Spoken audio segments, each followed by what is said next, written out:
Em abril de 1783, um jornal germânico perguntava: o que é o esclarecimento? Diversas respostas foram enviadas, mas foi um ano depois, em dezembro de 1784, que o filósofo Immanuel Kant responderia a questão com um brevíssimo ensaio, que, no entanto, ficou famoso e teve o maior impacto dentre todas as respostas. O que é o esclarecimento? Esclarecimento, Aufklärung, significa a saída do homem de sua menoridade, pela qual ele próprio é responsável. A menoridade é a incapacidade de se servir de seu próprio entendimento, sem a tutela de um outro. É a si próprio que se deve atribuir essa menoridade, uma vez que ela não resulta da falta de entendimento, mas da falta de resolução e de coragem necessárias para utilizar seu entendimento sem a tutela de outro. Sapere aude. Tenha coragem de te servir de teu próprio entendimento. Tal é, portanto, a divisa do esclarecimento. A preguiça e a covardia são as causas pelas quais uma parte tão grande dos homens, libertos há muito pela natureza de toda tutela alheia, comprazem-se em permanecer por toda a sua vida menores. E é por isso que é tão fácil a outros instituírem-se seus tutores. É tão cômodo ser menor?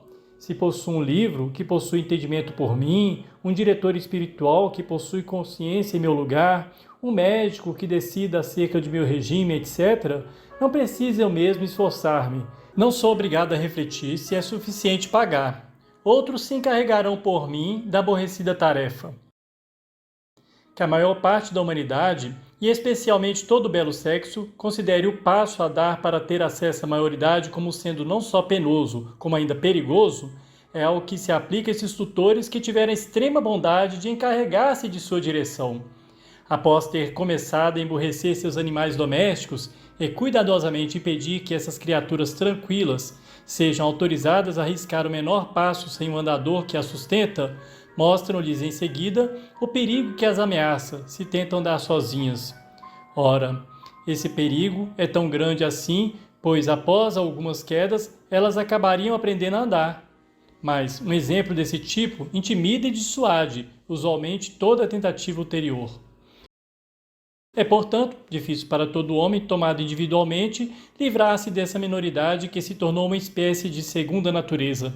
Ele se apegou a ela, e é então realmente incapaz de se servir de seu entendimento, pois não deixam que ele experimente jamais preceitos e fórmulas, esses instrumentos mecânicos destinados ao uso racional, ou antes, ao mau uso de seus dons naturais, são os entraves desses estados de minoridade que se perpetuam. Quem o rejeitasse, no entanto, não efetuaria mais do que um salto incerto por cima do fosso mais estreito que seja, pois ele não tem o hábito de tal liberdade de movimento. Assim, são poucos os que conseguiram, pelo exercitar de seu próprio espírito, libertar-se dessa minoridade, tendo ao mesmo tempo um andar seguro. Que um público, porém, esclareça-se a si mesmo é ainda assim possível. É até, se lhe deixar a liberdade, praticamente inevitável, pois então sempre se encontrarão alguns homens pensando por si mesmos, incluindo os tutores oficiais da grande maioria que, após terem eles mesmos rejeitado o jugo da minoridade, difundirão o espírito de uma apreciação razoável de seu próprio valor e a vocação de cada homem de pensar por si mesmo. O que há de especial nesse caso é que o público que outrora eles haviam submetido os forçará então a permanecer nesse estado, por pouco que eles sejam pressionados pelas iniciativas de alguns de seus tutores totalmente inaptos ao esclarecimento. O que prova que ponto é nocivo inculcar preconceitos, pois eles acabam vingando-se de seus autores ou dos predecessores destes. É por esse motivo que um público só pode aceder lentamente ao esclarecimento. Uma revolução poderá talvez causar a queda do despotismo pessoal ou de uma opressão cúpida e ambiciosa, mas não estará jamais na origem de uma verdadeira reforma da maneira de pensar. Novos preconceitos servirão, assim como os antigos, de redes ao maior número incapaz de refletir. Esse esclarecimento não exige, todavia, nada mais do que liberdade, e mesmo a mais inofensiva de todas as liberdades, isto é, a de fazer um uso público de sua razão em todos os domínios. Mas ouço clamar de todas as partes: não raciocinai! O oficial diz: não raciocinai, mas fazei o exercício. O conselheiro de finanças: não raciocinai, mas pagai. O padre: não raciocinai, mas crede. Só existe um Senhor no mundo que diz: raciocinai quando quiserdes e sobre o que quiserdes, mas obedecei. Em toda parte só se vê limitação da liberdade. Mas que limitação constitui obstáculo ao esclarecimento e qual não constitui o que lhe é favorável? Respondo: o uso público de nossa razão deve a todo momento ser livre e somente ele pode difundir o esclarecimento entre os homens. O uso privado da razão, por sua vez, deve com bastante frequência ser estreitamente limitado, sem que isso constitua um entrave particular ao progresso do esclarecimento. Mas entendo por uso público de nossa razão o que fazemos enquanto sábios para o conjunto do público que lê. Denomino de uso privado aquele que se é autorizado a fazer de sua razão em um certo posto civil ou em uma função da qual somos encarregados. Ora, muitas tarefas que concorrem ao interesse da coletividade necessitam de um certo mecanismo, obrigando certos elementos da comunidade a se comportar passivamente, a fim de que, graças a uma unanimidade artificial, sejam dirigidos pelo governo a fins públicos, ou pelo menos impedidos de destruí-los. Nesse caso, com certeza, não é permitido argumentar, deve-se somente obedecer. Dado que essa parte da máquina, no entanto, se concebe como um elemento do bem público como um todo, e mesmo da sociedade civil universal, assume por conseguinte a qualidade de um erudito que se dirige a um só público, no sentido próprio do termo, por meio de escritos. Ele pode então raciocinar, sem que as tarefas às quais ele está ligado como elemento passivo sejam afetadas. Desse modo, seria muito nocivo que um oficial, tendo recebido uma ordem de seus superiores, ponha-se durante seu serviço a raciocinar em voz alta sobre a conveniência ou utilidade dessa ordem. Ele só pode obedecer. Mas não se pode, com justiça, proibir-lhe, enquanto especialista, fazer observações sobre as faltas cometidas durante o período de guerra e submetê-las ao julgamento de seu público. O cidadão não pode recusar-se a pagar os impostos que lhe são exigidos. A crítica insolente de tais impostos, no momento em que ele tem a obrigação de pagá-los, pode até ser punida como escândalo, que poderia provocar rebeliões gerais. Mas não está em contradição com seu dever de cidadão se, enquanto erudito, ele manifesta publicamente sua oposição a tais imposições inoportunas ou mesmo injustas. Do mesmo modo, um padre está obrigado diante de seus catecúmenos e sua paróquia a fazer seu sermão de acordo com o símbolo da igreja a qual ele serve, pois ele foi empregado sob essa condição. Mas enquanto erudito, ele dispõe de liberdade total e, mesmo da vocação para tanto de partilhar com o público todas suas ideias minuciosamente examinadas e bem intencionadas, que tratam das falhas desses simbolismos e de projetos, visando uma melhor abordagem da religião e da igreja. Não há nada aí que seja contrário à sua consciência, pois o que ele ensina em virtude de sua função enquanto dignitário da igreja, ele o expõe como algo que ele não pode ensinar como quiser, mas que é obrigado a expor segundo a regra e em nome de uma outra. Ele dirá: nossa igreja ensina isto ou aquilo, eis as provas das quais ela se serve.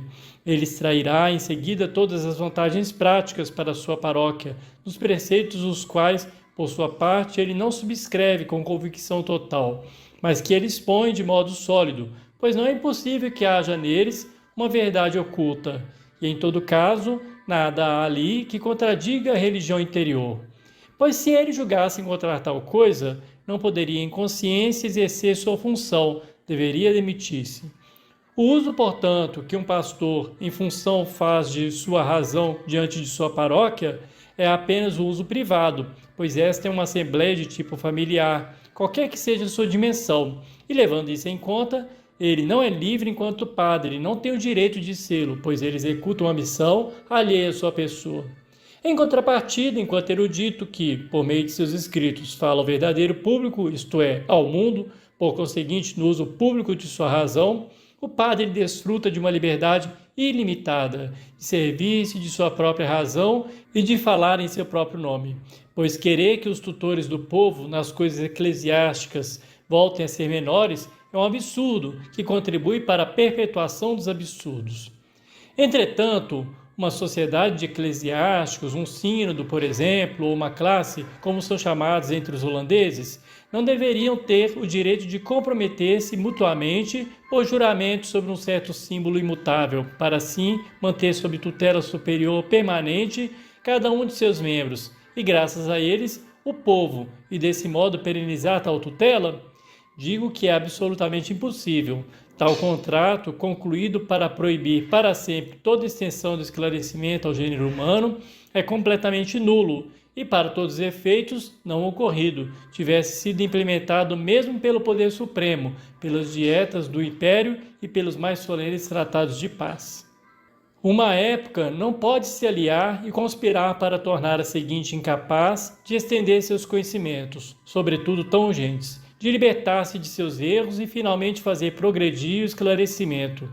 Seria um crime contra a natureza humana, cuja vocação original reside nesse progresso, e os descendentes terão pleno direito de rejeitar essas decisões tomadas de maneira ilegítima e criminosa. A pedra de toque de tudo o que pode ser decidido sob forma de lei para um povo se encontra na questão: um povo imporia a si mesmo tal lei? Ora, essa seria possível, por assim dizer, na espera de uma melhor e por um breve e determinado período, a fim de introduzir uma certa ordem, sob condição de autorizar ao mesmo tempo cada um dos cidadãos, principalmente o padre em sua qualidade de erudito, a fazer publicamente, isto é, por escrito, suas observações sobre os defeitos da antiga instituição, sendo enquanto isso mantida a ordem introduzida. Isso até que a compreensão de tais coisas estejam publicamente tão avançadas e confirmadas, a ponto de, reunindo as vozes de seus defensores, nem todos com certeza, trazer diante do trono um projeto, proteger as paróquias que se julgassem a respeito de uma instituição da religião modificadas, segundo suas concepções, sem prejudicar, contudo, aquelas que quisessem manter-se na situação antiga. Mas é simplesmente proibido acordar-se sobre uma constituição religiosa imutável, a não ser contestada publicamente por ninguém, mesmo que fosse o tempo de duração de uma vida, e anular literalmente desse modo todo um período de marcha da humanidade em direção à sua melhoria, e torná-la não só estéril, mas ainda prejudicial à posteridade. Um homem pode, a rigor pessoalmente e mesmo então, somente por algum tempo, retardar o esclarecimento em relação ao que ele tem obrigação de saber, mas renunciar a ele, seja em caráter pessoal, seja ainda mais para a posteridade, significa lesar os direitos sagrados da humanidade e pisar-lhe em cima. Mas o que um povo não é sequer autorizado a decidir por si mesmo, o monarca tem ainda menos direito de decidir pelo povo, pois sua autoridade legislativa repousa precisamente sobre o fato de que ele reúne toda a vontade popular na sua. Se ele propõe apenas conciliar toda verdadeira ou pretensa melhoria com a ordem civil, ele só pode, por outro lado, deixar a cargo de seus súditos o que eles estimam necessário para a salvação de sua alma. Isso não lhe diz respeito. Em contrapartida, ele deve velar para que ninguém impeça a outro, pela violência, de trabalhar com todas as suas forças para a definição e promoção de sua salvação. Ele prejudica sua própria majestade quando intervém nesses assuntos, como se concernisse a autoridade do governo e os escritos nos quais seus súditos tentam esclarecer sua ideia, ou quando age por sua própria vontade e se expõe à censura de Caesar non est supra grammaticus. Quando se pergunta, portanto, vivemos atualmente numa época esclarecida? A resposta é não, mas numa época de esclarecimento. Muito falta ainda para que os homens, no estado atual das coisas, tomados conjuntamente, estejam já num ponto em que possam estar em condições de se servir, em matéria de religião, com segurança e êxito de seu próprio entendimento, sem a tutela de outrem.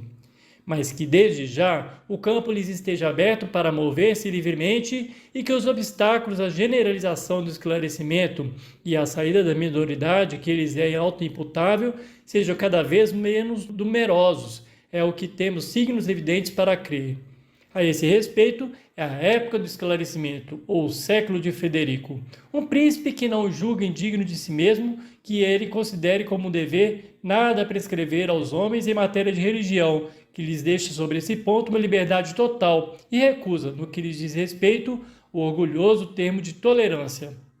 A ele mesmo esclarecido, e por ter sido o primeiro a libertar o gênero humano de sua minoridade, pelo menos no que concernia ao governo, e por ter deixado a cada um livre de se servir de sua própria razão em todas as questões de consciência, merece ser louvado pelo mundo que lhe é contemporâneo e pelo futuro agradecido. Sob seu reinado, honoráveis eclesiásticos, a despeito de seu dever de função, têm a permissão, em qualidade de eruditos, de apresentar livre e publicamente ao exame de todos os juízos e pontos de vista que se afastam aqui ou ali dos símbolos adotados. Melhor ainda, esse direito é concedido a todos que não se encontram limitados por seu dever de função. Esse espírito de liberdade estende-se também ao exterior, mesmo onde deve lutar com os obstáculos externos de um governo que ignora sua verdadeira missão, pois mostra este, por seu exemplo brilhante, que ali onde reina a liberdade, nada há a temer para a tranquilidade pública e unidade do Estado. Os homens procuram libertar-se de sua grosseria, por pouco que não se esforcem para mantê-los artificialmente em tal condição. Trata-se de Frederico II, o Grande, rei da Prússia. Situei o alvo principal de esclarecimento, a saída do homem da minoridade da qual o próprio é culpado, principalmente no domínio da religião, pois em relação às ciências e às artes, nossos soberanos não se interessaram em desempenhar o papel de tutores de seus súditos. Além disso, essa minoridade a qual me referi, além de ser mais nociva, é também a mais desonrosa. Mas a reflexão de um chefe de Estado que favorece o esclarecimento vai mais longe e vê bem que, mesmo a respeito da legislação, não há perigo em autorizar seus súditos a fazer publicamente uso de sua própria razão e em expor ao mundo suas ideias sobre a melhor redação das leis, mesmo que seja com a ajuda de uma crítica franca das já existentes. É disso que temos o exemplo brilhante que nenhum outro monarca, a não ser aquele que veneramos, forneceu ainda. Mas somente aquele que, além disso, ele mesmo esclarecido, não teme as trevas, mas ao mesmo tempo, tendo sob o comando um exército numeroso e bem disciplinado, garantia da tranquilidade pública, pode dizer o que o Estado livre não ousa dizer. Raciocinai quando quiserdes, e sobre o que desejardes, mas obedecei. Revela-se assim uma marcha estranha e inesperada das coisas humanas. De todo modo, aqui, como em todo lugar, quando se considera globalmente, quase tudo o que há nisso é paradoxal. Um grau mais elevado de liberdade civil parece ser vantajoso para a liberdade de espírito do povo. Ele impõe, todavia, barreiras intransponíveis. Um grau menos elevado daquela proporciona a este, em contrapartida, a possibilidade de estender-se de acordo com suas forças. Quando, portanto, a natureza libertou de seu duro envoltório o germe sobre o qual ela vela mais ternamente, isto é, a inclinação e a vocação para pensar livremente, então essa inclinação age, por sua vez, sobre a sensibilidade do povo, graças à qual este se torna cada vez mais capaz de ter a liberdade de agir. E, finalmente, também sobre os princípios do governo, que encontra seu próprio interesse em tratar o homem, que doravante é mais do que uma máquina, na medida de sua dignidade.